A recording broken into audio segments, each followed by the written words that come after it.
Well, good morning, everyone, or good afternoon, wherever you are. My name is Jeremy Druker. I'm the Executive Director of Transitions and one of the co-organizers of the Prague Media Point Conference. We're very happy to have with us today the Lord Mayor of Prague, Zdeněk Hřib. And Mayor Hřib, thank you very much for your support for the conference, which is held under your auspices.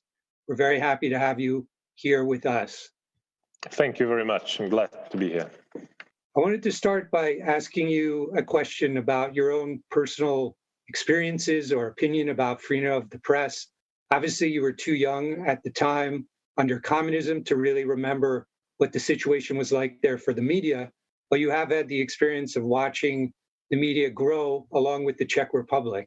So please, what are your own opinions about the value of freedom of the press to this young democracy?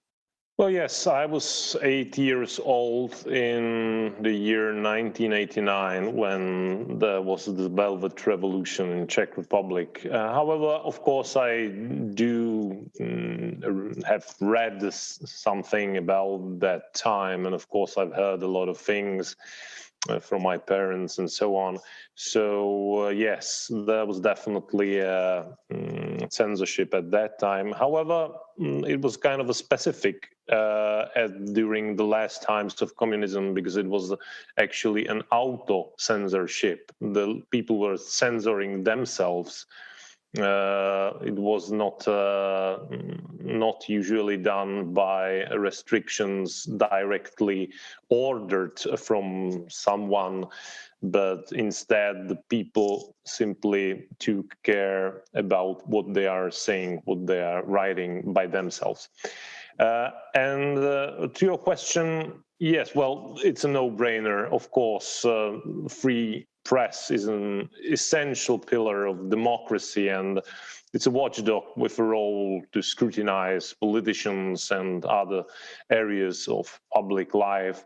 And it's a crucial source of information and the base for civil society and participation of citizens in public affairs.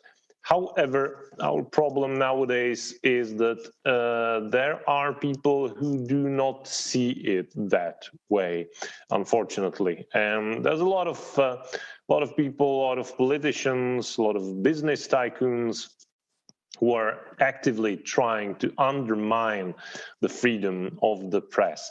And it's a sort of circular proof of the importance of freedom of the press, because the ones who are undermining it are actually not very in favor of democracy. So basically that's the proof of this. Thank you. And the Czech Republic only about 5 or 6 years ago was at near the top of the world rankings for countries with free media. That's clearly changed as foreign owners left after the financial crash. Czech wealthy business people took over big parts of the media here, and we've seen those rankings drop rather dramatically. Is that something you worry about, or do you think that's exaggerated in some way? And is that something which you think you have seen yourself personally fall over the last couple of years? Sure. Well, I think that there are basically four basic areas that we as a society should probably focus on in this case. The first set of issues is linked to the ownership of the private media, because the main media houses are owned by the richest individuals here in Czech Republic, who have wide-ranging interests related to increasing their political or business influence. And for example, the biggest media house, called Mafra, is owned by Agrofert, which is a huge company founded by our Prime Minister, Andrej Babiš, who maintains a very close association with it. The second point is that there is a problem nowadays with the important representatives of our country including our prime minister and president, who are systematically attacking the media, especially critical journalism. And by doing so, they have been undermining the public trust in the media. Third thing is the public media, the problem with the supervisory bodies of the public media, whose members are nominees of the governing parties, and there are serious doubts about their independence. And just in the recent days, you could have seen a fine example of this in the case of the governing body of the Czech television. And the last thing is, nevertheless, also very concerning, and that's the media called alternative or conspiracy media, which disseminate the fake news and disinformation. And these media are, in a lot of cases, linked to, for example, the Russian Federation, or there was also a PR campaign paid by Home Credit, which is a company owned by the richest Czech guy, Peter Kellner. And they have created a network of politicians, academics, and also journalists who were trying to push their view on China, which is of course related to the fact that they are selling phones on installments in China, and they've got a lot of money in this business. So definitely we need a free press. We need a free press, and we should also pay attention to solving those areas as well. Thank you. Yeah, you've done a very good job there of outlining, I think, the major problems.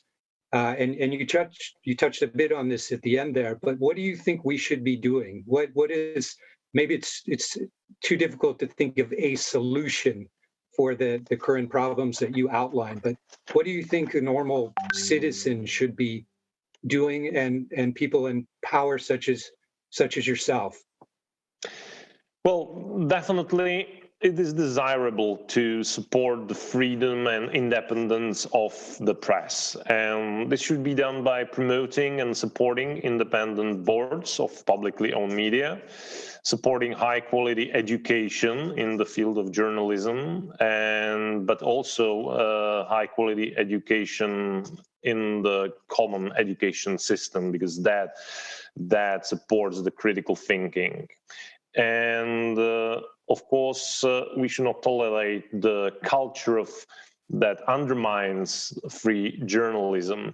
And I really strongly hope and believe that the threats which I have outlined will serve as an alarm that we need to promote and defend free and critical journalism.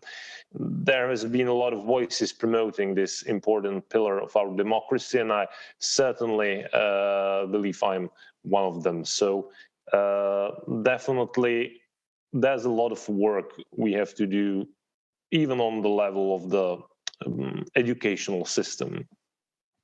Okay, well, thank you very much. I think those strong words of support for freedom of the media will resonate widely with our audience. And again, we very much appreciate your support for our conference and hope to see you in attendance in person in a year when we do it again. So thank you very much, Mayor Hřib, and all the best of luck and staying safe in these difficult times.